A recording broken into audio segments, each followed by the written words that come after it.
चुनाव आयुक्त के इस्तीफे की। जी हां, कल देर रात चुनाव आयुक्त ने इस्तीफा दे दिया है, जिसको लेकर घमासान मचा हुआ है। चुनाव आयुक्त अरुण गोयल के इस्तीफे पर कांग्रेस ने चिंता जाहिर की है। उन्होंने कहा है कि यदि स्वतंत्र संस्थाओं का व्यक्तिगत विनाश नहीं रोका गया तो तानाशाही द्वारा लोकतंत्र पर कब्जा कर लिया जाएगा। बता दें कि गोयल ने लोकसभा चुनाव से पहले इस्तीफा दे दिया है। उनका कार्यकाल 5 दिसंबर 2027 तक था और अगले साल फरवरी में राजीव कुमार के सेवानिवृत्त होने के बाद मुख्य चुनाव आयुक्त नियुक्त होते।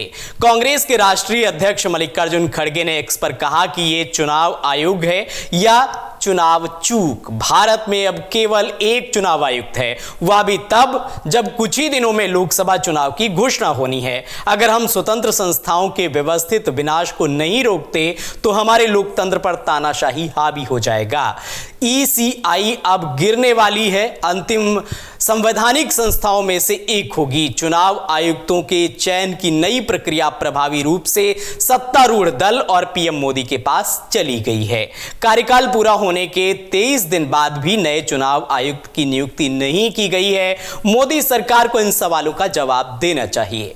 तो इस तरह से मल्लिकार्जुन खड़गे ने कई सवाल बीजेपी से पूछे, प्रधानमंत्री मोदी से पूछे। वहीं कांग्रेस महासचिव संगठन केसी वेणुगोपाल ने एक्स पर कहा कि यह दुनिया के सबसे बड़े लोकतंत्र के स्वास्थ्य के लिए बेहद चिंताजनक है। चुनाव आयुक्त अरुण गोयल ने लोकसभा चुनाव के ठीक पहले इस्तीफा दिया है। ईसीआई कैसे काम कर रही है, संवैधानिक संस्था कैसे काम कर रही है, सरकार उस पर किस तरह दबाव डालती है, इस बारे में कोई पारदर्शिता नहीं है। यह रवैया दर्शाता है कि शासन लोकतांत्रिक परंपराओं को नष्ट करने पर तुला हुआ है। ईसीआई को हर समय पूरी तरह से गैर पक्षपातपूर्ण होना चाहिए।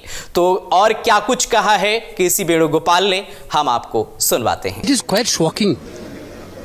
Just before the election declaration, election commission has been resigned from that post. Now only one chief election commissioner is there to conduct the election.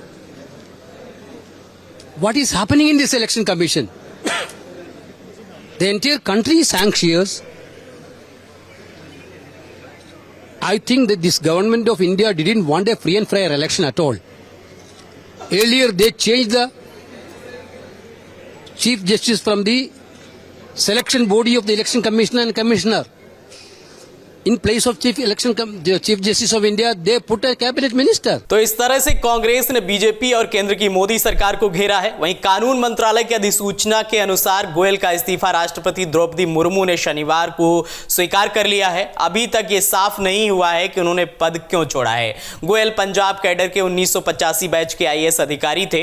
वे नवंबर 2022 में चुनाव आयोग में शामिल हुए थे। अनूप चंद्र पांडे की सेवानिवृत्ति और गोयल के इस्तीफे के बाद 3 सदस्यीय ईसी में अब केवल 1 सदस्य ही बचा है और इसी महीने चुनाव की तारीखों का ऐलान करना है। माना जा रहा है कि अब एक ही चुनाव मुख्य चुनाव आयुक्त के भरोसे लोकसभा का चुनाव संपन्न कराया जाएगा। अगर आप ये वीडियो YouTube पर देख रहे हैं तो हमारे चैनल को सब्सक्राइब करें और बेल आइकन को दबाना ना भूलें। अगर आप Facebook पर ये वीडियो देख रहे हैं तो हमारे पेज को लाइक करें।